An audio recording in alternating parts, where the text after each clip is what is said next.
peşvazîtir. Di pêvajoyeka ku li Tirkiye û Bakurê Kurdistanê çareseriya pirsgirêka Kurd biriya diyalog û müzakereyê tê çareserkirin da tê nîqaşkirin da em ber heştê adarê ve diçin. Em wek jinên Kurd wek jinên welatparêz çawa ku me di têkoşîna azadiya Kurd û Kurdistanê da pêşengtiya şoreşê kiribe di vê pêvajoya çareseriyê da em ê pêşengtiyê bikin. Çawa ku me li her qadê da di qada siyasetê da û di qada civakê da li her derê bi bedelê giran pêşengtî kiribe û di vê pêvajiyê de me rol û misyona xwe lêstime ji îro pêvajî em ê bi heman rihî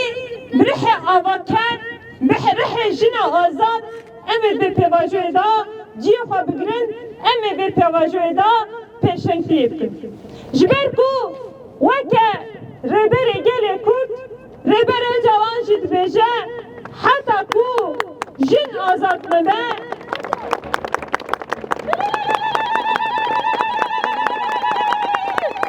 heta ku jin azad mebe civak jî azad nabe heta ku şerê di navbera jin û mêrda neqede aşitî di navbera jin û mêrda neyê avakirin di nava civakê de jî nayê avakirin ji ber vê yekê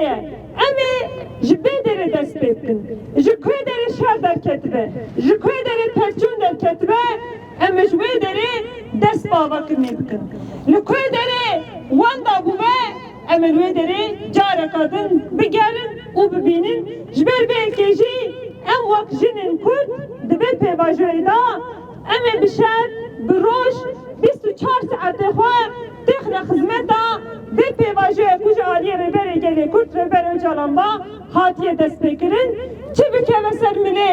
me û jê zêdetir em ê li qada bin li kolanan bin